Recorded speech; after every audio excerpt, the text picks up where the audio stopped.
Queridos irmãos, de pé ainda, vamos ler o Salmo de número 126.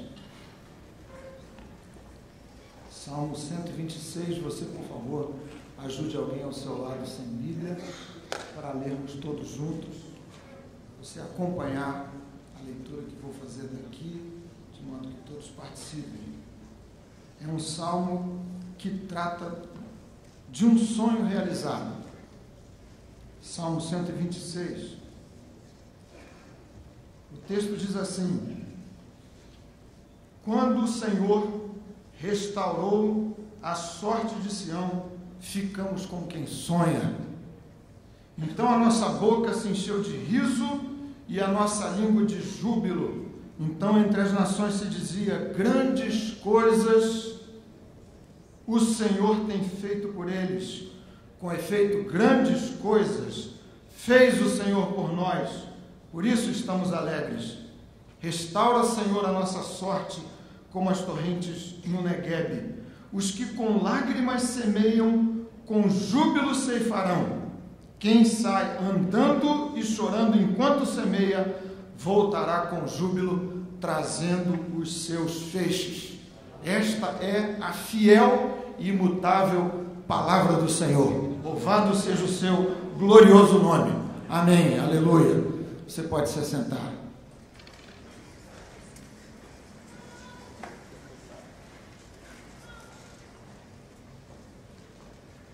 Meus queridos irmãos e irmãs, nós temos nesses últimos domingos, mais precisamente nos últimos 5 domingos, tratado da igreja dos nossos sonhos. Vocês puderam ver aí quantas percepções convergentes e especiais a propósito e a respeito desse tema. O Salmo 126 é o Salmo do sonho realizado. O sonho acalentado no coração de um povo machucado, maltratado, ano 586 a.C., Nabucodonosor invadiu Jerusalém, destruindo a cidade, danificando o templo, derrubando os muros, e a partir dali estabeleceu-se um longo período de exílio e de cativeiro. E aqui o povo, que durante décadas havia em seus corações acalentado o sonho de restauração da sua condição original, volta à sua pátria, volta à sua terra, ora cheio de gratidão a Deus por este sonho já estabelecido, já realizado. Quando o Senhor restaurou a nossa sorte, ficamos como quem sonha. E aqui nesses dias, nas nossas orações, nas nossas muitas discussões, nas pregações que daqui foram feitas e anunciadas, tratamos do sonho a respeito e a propósito de uma igreja com a qual Deus nos ligou de maneira maravilhosa e especial. O sonho realizado do Salmo 126 ilustra aquilo que sejam as condições para que o sonho, enfim, aconteça. O que, afinal de contas, é necessário para que o sonho aconteça? O teor do sonho, você viu, nós discutimos, ouvimos várias matizes, várias percepções daqui anunciadas, e agora o nosso vídeo também, traçando um quadro maravilhoso, especial, daquilo que sejam os nossos sonhos em Deus. Mas, afinal de contas, que condições há para que esses sonhos, acalentados no meu, no seu, no nosso coração, no coração da igreja, se materializem, ganhem concretude, se estabeleçam na nossa vida e na vida da igreja? Salmo 126 descreve de maneira pormenorizada, linda, maravilhosa, que condições são necessárias para que os sonhos se realizem em Deus. Primeira questão que eu quero mencionar para vocês trata de sonharmos os sonhos certos. E é por isso que, antes de dizer das condições para que os sonhos se realizem, procuramos tratar do escopo, do conteúdo, do perfil desses sonhos nossos em Deus, para que os nossos sonhos em Deus se realizem, é preciso que você e eu, que a igreja do Senhor, que a nossa querida igreja Betânia, sonhe o sonho certo, sonhe os sonhos certos.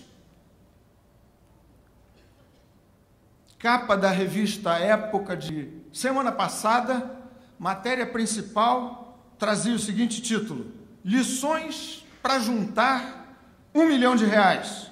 7 hábitos que ajudam a enriquecer. Na mesma semana, uma outra revista, a revista Veja, trazia como de hábito os 10 títulos mais vendidos no Brasil no gênero autoajuda e esoterismo. 3 títulos entre eles. Veja que interessante. O primeiro deles: Quem pensa, enriquece. O segundo título mais vendido aqui no nosso país, nesse gênero: Desperte o milionário que há em você. E o terceiro título, aliás, esse em primeiro lugar, de maneira muito compreensível: Eu não consigo emagrecer.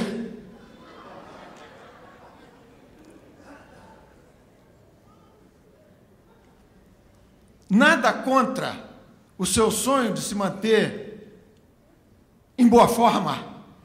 Já disse para vocês daqui o que eu vi de meu pai a propósito de exercício físico. Ele, lembrando de um conselho de Paulo a Timóteo, que dizia esses termos: o exercício físico para pouco é proveitoso, mas a piedade para tudo é proveitosa, porque tem a promessa da vida que agora é e da que está por vir. E meu querido pai, saudoso e sábio, diz assim: meu filho, o texto não está dizendo que o exercício físico não serve para nada. O que o texto está dizendo é que diante da piedade, do exercício da piedade da vida cristã, ele perde prioridade. Qual é o teor dos sonhos que o seu coraçãozinho cristão abriga? Que sonho é esse? O que é que perpassa o seu coração, a sua mente, a sua memória? Aqui falamos do sonho certo.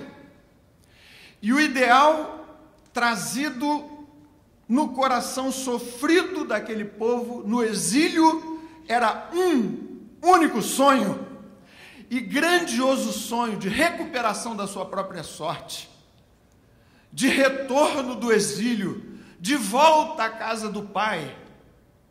Quando o Senhor restaurou a sorte de Sião, todos os demais sonhos deveriam ser trazidos, subjugados a esse grande, principal sonho, sem cuja realização todos os demais não fariam o menor sentido. Emagrecer no exílio não teria a menor importância.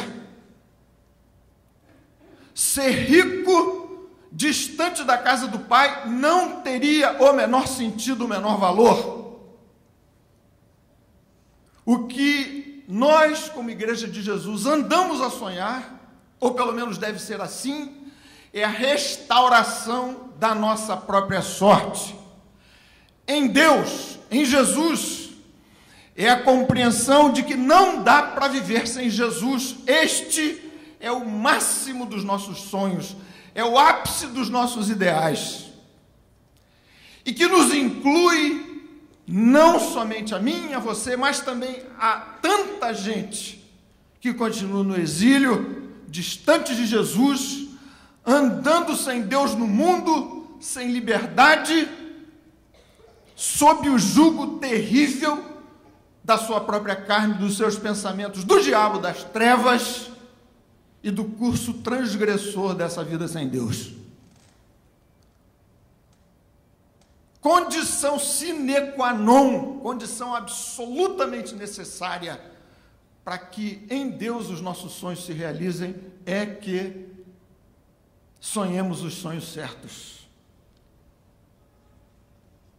O texto é tão lindo, porque a oração desse povo do sonho já realizado dizia exatamente assim: Deus fez grandes coisas, e você e eu não temos o direito, dado que cantamos no que cremos, que a palavra de Deus é fiel, que as promessas do Senhor são avantajadamente grandes e largas para o seu povo, para aqueles que se colocam diante da sua presença. Você, nós, como Igreja de Jesus, não temos o direito de sonhar menos do que coisas espantosas, grandes, que Deus haverá de fazer no nosso coração e na nossa vida, na restauração da nossa própria sorte. Literalmente o texto quer dizer assim: grandes coisas significa coisa espantosa, coisa espantosa. Você pode ler no texto de Efésios, capítulo 3, aliás, texto de Efésios todo maravilhoso, descritivo da vida da igreja, o que Deus sonha fazer com a igreja, capítulo 3, versículo 10, para que pela igreja a multiforme sabedoria de Deus se torne conhecida dos principados e potestades nas regiões celestiais. Esse é um aspecto glorioso do nosso sonho, tornar conhecida a multiforme sabedoria de Deus. E foi assim que aconteceu. Vocês viram na oração do sonho realizado? Grandes coisas fez o Senhor por eles. Então entre as nações se dizia: Deus fez coisas tão espantosas e haverá de fazer entre nós coisas tão espantosas que gente muito para além dos limites da nossa própria comunidade dirá: grandes e espantosas coisas o Deus desse povo anda fazendo por eles. Quero também pegar uma casquinha, quero também me incluir nesse sonho glorioso de sorte restaurada, de vida refeita, segundo os propósitos originais da criação. O sonho certo inclui a motivação certa. Que Deus, por sua misericórdia e graça, nos livre de pretendermos qualquer coisa que não seja a exaltação da sua glória entre nós. Que os letreiros luminosos da Igreja Betânia anunciem sempre que o Senhor é a nossa vitória, que o Senhor é o nosso grande general, que o Senhor é a nossa vida, que o Senhor é a nossa esperança última, definitiva, final, que o Senhor é todo-poderoso, testemunho para a glória de Deus, absolutamente deixando de lado qualquer um dos nossos nomes, dos nossos CPFs, da nossa carteira de identidade. Que Deus nos livre de tola estupidamente tentarmos concorrer com a glória de Deus. Esse povo desejava o sonho certo com a motivação certa. Deus restaurar a sorte para que para o seu nome sejam dadas glórias, honras e louvores. Não vamos cair na estupidez daquele povo que resolveu tornar seu nome célebre. Gênesis capítulo 11, Torre de Babel. Vamos construir uma grande torre. Era aquele o sonho equivocado daquela gente. E Deus os confundiu. Absalão, filho de Davi, da mesma forma, segundo o livro de Samuel, capítulo 18, versículo 18, Absalão construiu um monumento a si mesmo. Não é esse o nosso sonho, não pode ser esse o nosso sonho. E você poderia, nesse ponto, me dizer: está certo, nós temos falado aqui, discutido do teor dos sonhos da igreja, o que a igreja deve ser, o que desejamos da igreja, mas onde ficam os meus sonhos pessoais? Lícitos, justos, genuínos, como é que eles se combinam com o grande sonho de restauração da sorte? E muito se poderia dizer aqui, mas eu quero citar para vocês um texto tão nosso conhecido, tão especial, na operação gloriosa da multiforme sabedoria de Deus para dentro da igreja. Isso me inclui pessoalmente. Você conhece o texto, primeira carta de Paulo aos Coríntios, capítulo 2, versículo 9. Nem olhos viram, nem ouvidos ouviram, nem jamais subiu ao coração do homem o que Deus tem preparado para os que o amam. significa dizer de maneira maravilhosa que a restauração da sorte, o grande especial sonho certo que desejamos sonhar a cada dia, inclui as suas questões pessoais. Desde que você as submeta aos sonhos de Deus para você. Salmo de número 38, tão caro ao meu coração. Versículo 9, o salmista ora nesses termos: diante de ti, Senhor, na tua presença estão os meus desejos todos, e a minha ansiedade não te é oculta.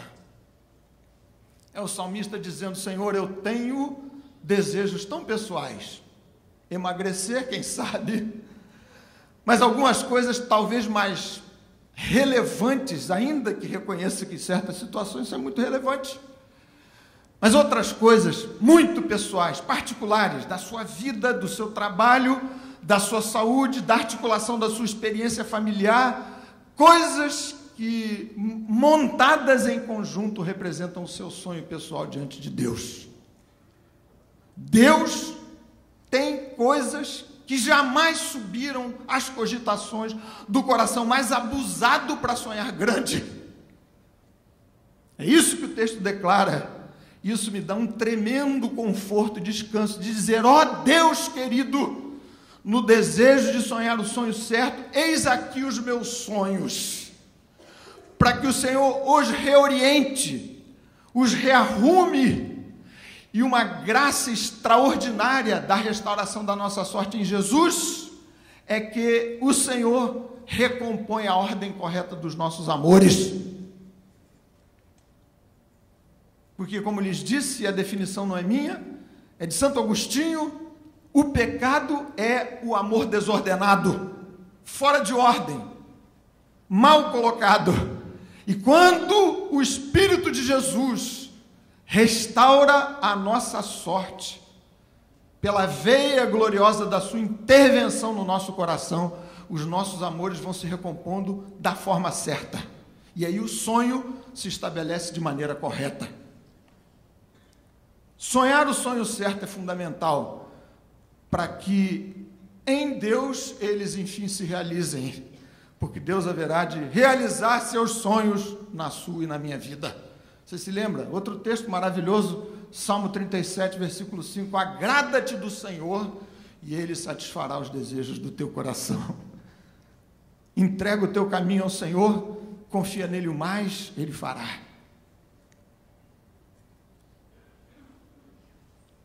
Sugiro que você faça um teste de aferição do conteúdo fundamental dos seus sonhos. O teste do riso, da alegria, do prazer, tal como proposto nesse Salmo 126. O que é que, enfim, suscita grande alegria na sua vida e no seu coração? Salmo 126, que lemos aqui, que estamos estudando, o salmista diz: o Senhor restaurou a nossa sorte e nós ficamos como quem sonha, nas nuvens, porque não havia presente maior, operação mais necessária do que a restauração da nossa sorte. E aí, então, por conta desta restauração, Deus nos elevou no riso, no júbilo, na alegria. O que é que inflama o seu coração é a sua vida, a minha vida e o meu coração. João, apóstolo, na sua terceira carta, pequena carta, diz o seguinte: eu não tenho maior alegria do que esta, de ver que os meus filhos andam na verdade. Ele diz: o que pulsa na minha alma se enche de alegria e de júbilo, quando vejo que a sorte da vida dos meus filhos anda sendo restaurada por Deus. Meu querido irmão e irmã, que o Espírito do Senhor nos ajude a sonharmos os sonhos certos. Desejo intenso de ver sorte sendo restaurada. Interessante que esse salmo, de maneira abrupta, interrompe a cantoria de louvor, de júbilo, de declaração de sonho realizado, para orar outra vez. Vocês viram? Restaura, Senhor, a nossa sorte. Mas, afinal de contas, a sorte já não tinha sido restaurada? Eles já não tinham voltado para a sua terra do exílio? Por que então prosseguir orando? Restaura, Senhor. Pela razão de que, no tempo do exílio, muita coisa se perdeu, a ser recuperada agora, de volta à terra. Assim acontece com a nossa vida. Você, novo, nascido, comprado pelo preço do sangue de Jesus, nova criatura, existe ainda um longo trabalho do Espírito Santo na sua vida, para fazer você e eu crescermos segundo a imagem perfeita do nosso Deus e bendito Salvador. E é por isso que a oração prossegue: ó Deus, restaura a nossa sorte, restaura aqueles elementos que se perderam no tempo em que andei distante de Ti. É Paulo, na carta aos Romanos, capítulo 6, versículo 21, dizendo: naquele tempo do exílio, vocês sem Deus no mundo, que resultados colhestes? Apenas as coisas de que agora vos envergonhais. Mesmo autor, Paulo, apóstolo, na carta aos Efésios, capítulo 2, diz: naquele tempo andavam vocês sem Deus no mundo, e isso fez com que vocês perdessem parte dessa herança a ser agora recuperada. Por isso, insistam na oração quanto à restauração da sua própria sorte. E por que prosseguir orando, restaura, Senhor, a nossa sorte? É porque, além dessa obra que precisa se aprofundar no meu coração e no seu coração, há muitos fora, ainda no exílio, sofrendo sem Jesus. Gente com quem você convive 24 horas por dia. Gente que transita no trânsito da sua vida, que passa pelo mesmo caminho, pelo mesmo percurso, e por eles meu coração vai prosseguir inquieto. Ó Deus, restaura na vida deste, desta, daquele, daquela, a sorte bendita da salvação. Para o que foram criados? De modo que haverá sempre entre nós esses dois sentimentos ambíguos: júbilo, alegria, louvor, gratidão pela sorte restaurada, mais ainda a oração súplice diante do Senhor, há sorte a ser restaurada ainda, e assim será até a nossa chamada definitiva para os céus. Se é preciso sonhar os sonhos certos, também esse salmo nos ensina que é preciso sonharmos juntos os mesmos sonhos. Veja que coisa linda desse texto aqui, Salmo 126. O salmo é todo plural, é composto na primeira pessoa do plural. O tempo todo o Senhor restaurou a nossa sorte, grandes coisas fez o Senhor por eles, e por isso nós estamos alegres. Era o sonho, a amalgamar a vida, o coração, as disposições interiores daquela gente, para que alguma coisa retumbante, gloriosa entre nós aconteça, muito mais do que a glória que já se manifestou até aqui. É preciso que sonhemos juntos os mesmos sonhos, ainda que haja traçados distintos, tal como vimos nesse vídeo. Alguém se lembra de missões, um outro da oração, um outro do aspecto acolhedor da vida da igreja, mas são sonhos absolutamente convergentes. Sonhar o sonho certo, mas também sonharmos juntos os mesmos sonhos diante de Deus. Uma das vitórias mais espetaculares registradas no Antigo Testamento, povo de Deus, povo de Judá, esse mesmo povo livre aqui do contexto do Salmo 126, foi aquela capitaneada pelo rei Josafá. Segundo livro de Crônicas, capítulo 20. Você conhece as escrituras, deve se lembrar do texto. Um dia, Josafá ouviu um rumor. Os filhos de Moabe, os filhos de Amon, empreendendo guerra, se preparando para a guerra contra Judá. E então diz o texto que Josafá, o rei, teve muito medo e convocou um grande ajuntamento. E naquela altura da vida e da experiência, sob ameaças de Judá, tiveram juntos o mesmo pesadelo. Não se tratava absolutamente de um sonho. O texto de livro de Crônicas, capítulo 20, diz que Judá todo se congregou para pedir socorro ao Senhor. Todos juntos. E o milagre se estabeleceu no meio daquele povo que tinha os mesmos pesadelos. O Espírito do Senhor tomou um profeta entre eles que disse: esta peleja não é vossa. E de maneira súbita, extraordinária e milagrosa, o pesadelo comum transformou-se no sonho partilhado por todos. Amanhã, a estas horas, disse o profeta, o anjo do Senhor virá, vocês não terão que pelejar, e os filhos de Amon e Moabe serão absolutamente todos derrotados, e assim aconteceu. E o povo junto, sonhando os mesmos sonhos de vitória, marchou, tal como acabamos de cantar, dizendo: rendei graças ao Senhor, porque o Senhor é bom, e assim de maneira uníssona e comum, sonhando os mesmos sonhos de vitória, juntos, próximos uns dos outros, a vitória se desceu. Sonhemos os sonhos certos, com conteúdo adequado aos sonhos de Deus para a nossa vida e para o nosso coração, mas vamos sonhar juntos, porque essa é a natureza essencial da igreja de Jesus.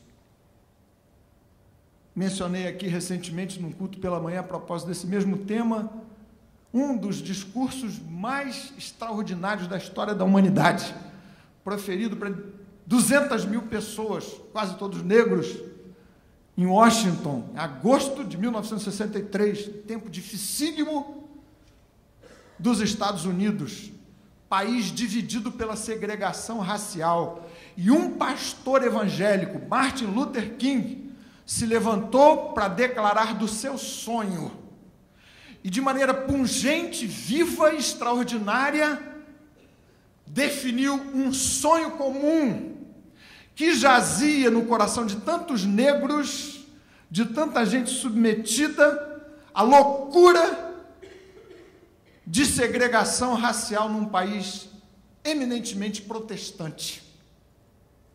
E naquele dia glorioso em que se estabelecia uma marcha pela liberdade, pelo emprego, Martin Luther King repetiu durante mais de 20 minutos: eu tenho um sonho.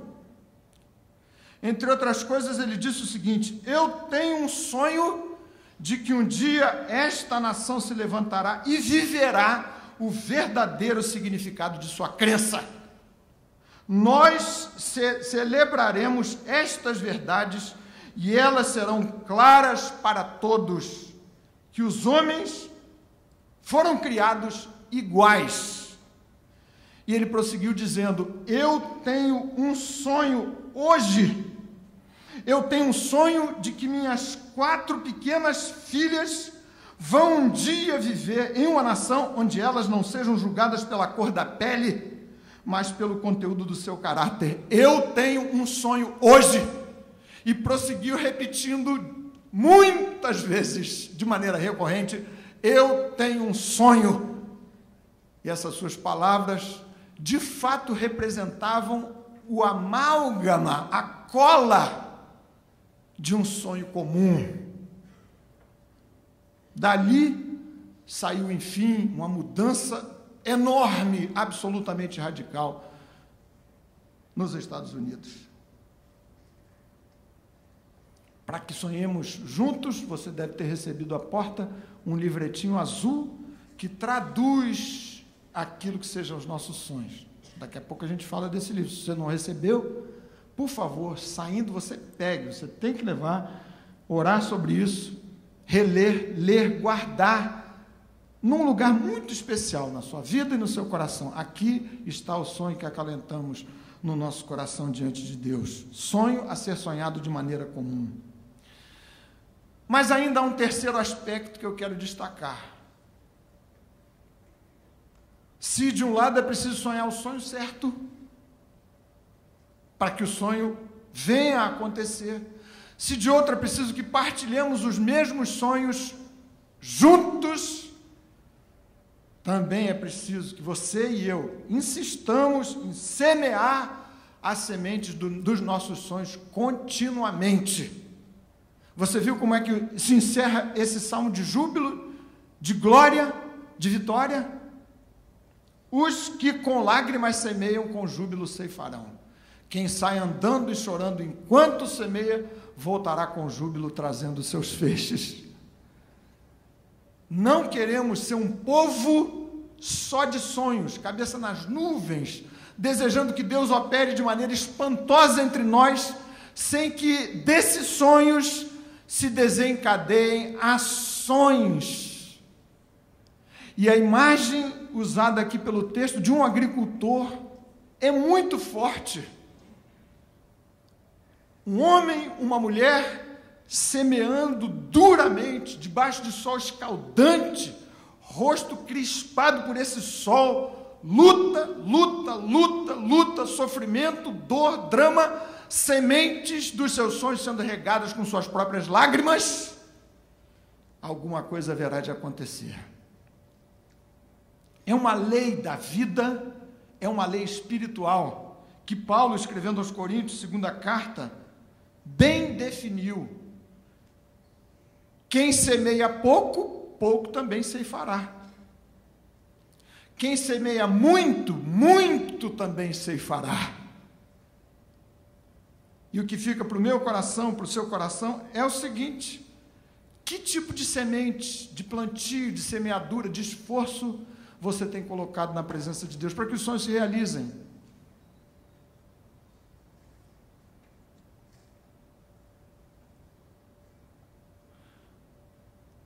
Dois domingos atrás eu citei aqui o extraordinário nadador Michael Phelps, americano, aposentado aos 23 anos de idade, ganhou tudo que se poderia ganhar e resolveu se aposentar. Tem direito, 18 medalhas de ouro em 3 Olimpíadas consecutivas, merece uma aposentadoriazinha tranquila, de leve, né, Vanderlei, José?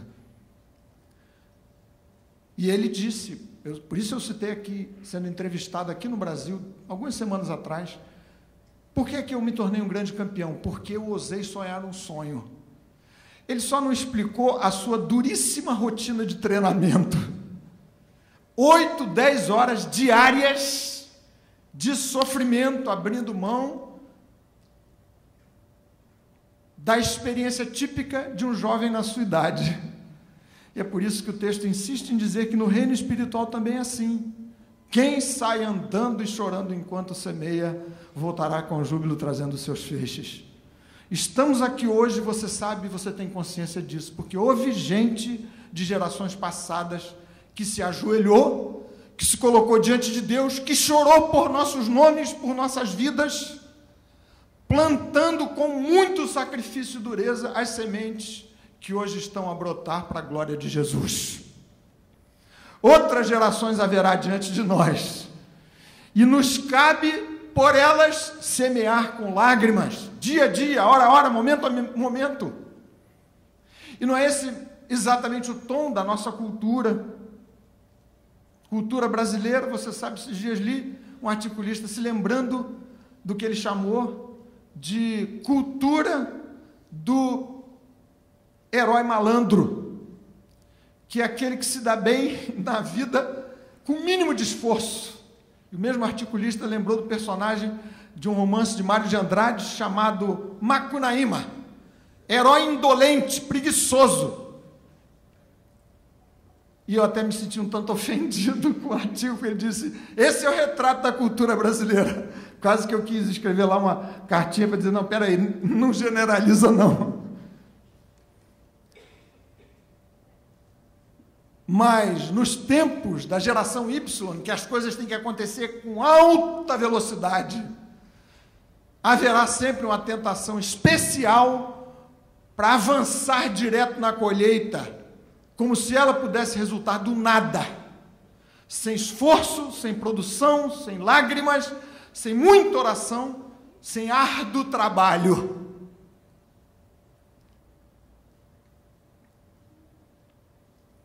Já que mencionei Martin Luther King, quem conhece a história se lembra que anos antes, vários anos antes do seu discurso de um sonho comum, uma mulher negra ousou agir por conta do seu sonho, ousou semear com lágrimas. Rosa Parks, num estado super racista no sul dos Estados Unidos, o estado do Alabama. Quem conhece a história se lembra do que ela fez. Você se lembra? Ela se recusou a obedecer a ordem do motorista do ônibus. Ela estava sentada, vejam vocês, num país cristão, no lugar reservado para os negros. E não havia mais lugares no espaço reservado para os brancos. E o motorista ordenou a Rosa Parks: levante-se e dê o seu lugar para este branco. E ela se recusou, razão pela qual foi processada por desobediência civil, presa na cadeia terrível, escura, em condições inimagináveis. Está preso nosso pastor e irmão José Dilson, semeando em lágrimas, plantando em lágrimas, para vir depois colhendo seus feixes, com júbilo. Assim Deus haverá de fazer, porque o Senhor é fiel, a sua palavra não muda. Nós podemos mudar, foi assim que cantamos, isso é bíblico, mas o Senhor é sempre fiel.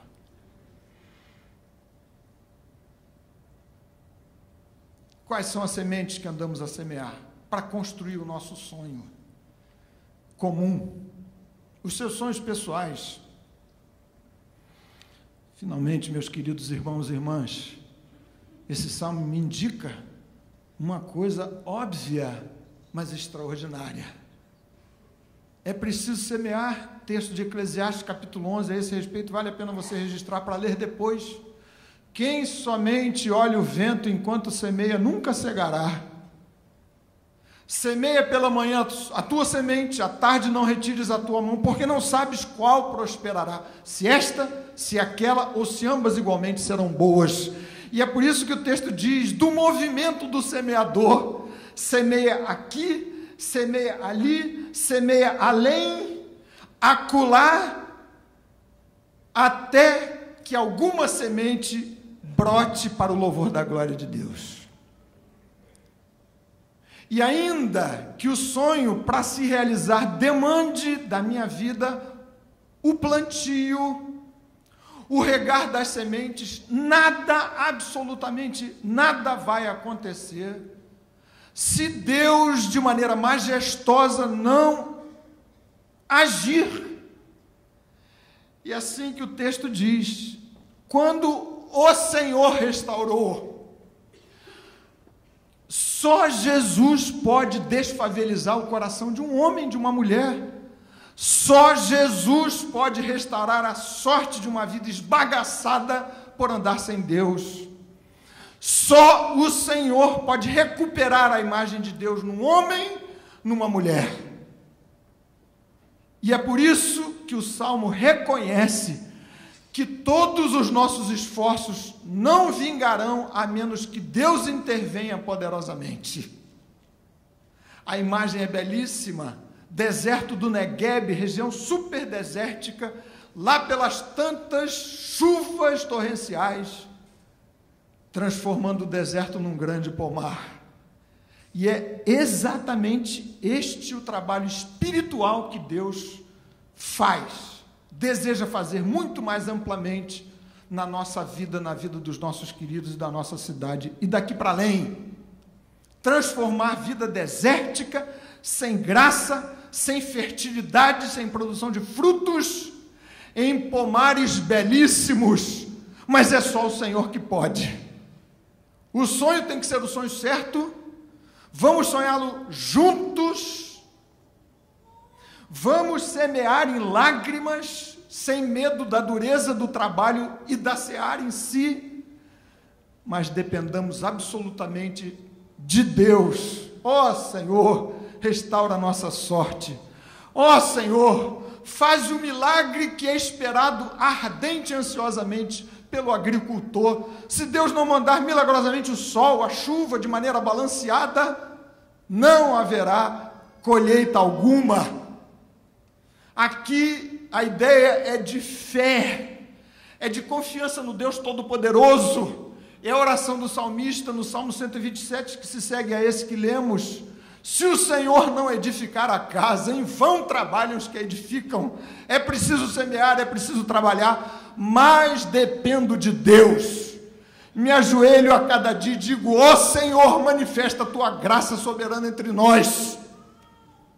O enrosco da vida, a situação complicada, encruada, antiga, crônica, enfermiça, que maltrata a vida e o coração de uns e outros entre nós, não será resolvida a menos que Deus majestosa e poderosamente intervenha.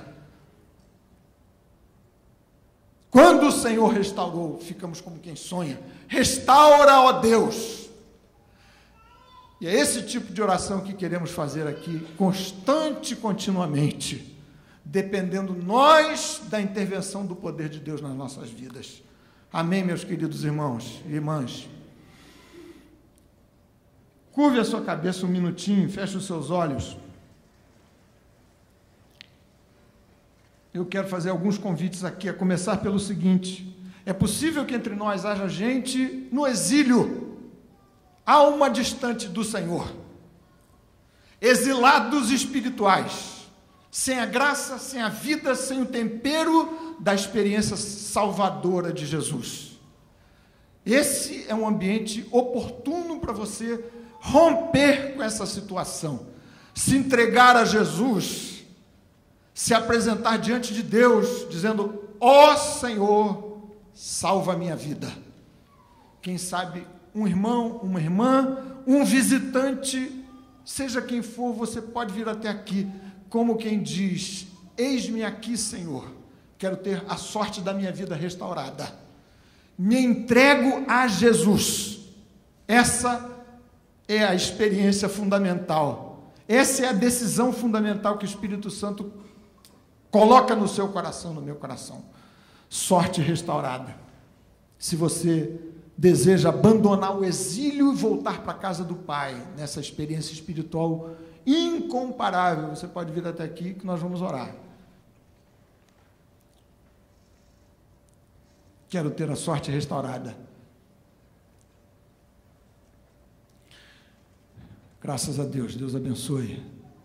É possível, e eu quero chamá-lo também para essa oração, que haja daqueles que oram nesses termos ambíguos, já estão de volta à sua própria pátria, à sua terra, mas agora o que desejam é a ampliação desse trabalho glorioso de restauração da sua vida em Jesus. Você pode vir para a gente orar também.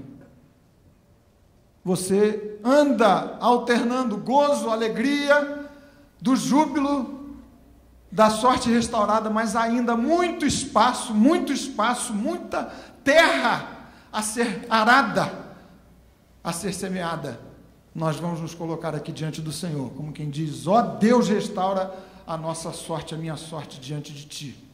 E finalmente eu quero convidar alguns cujos sonhos deverão ser colocados aqui para serem trocados pelos sonhos de Deus, num passo de fé.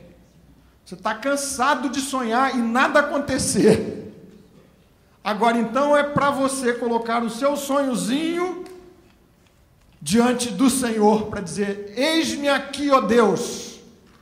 Se o Senhor declara em sua palavra que tem sonhos e cogitações muito mais altas do que aquelas que batem à porta do meu coração, eu quero cambiar os meus sonhos pelos de Deus, e assim viver livre para o louvor da sua glória. Que nós vamos orar nesses termos e nesse sentido.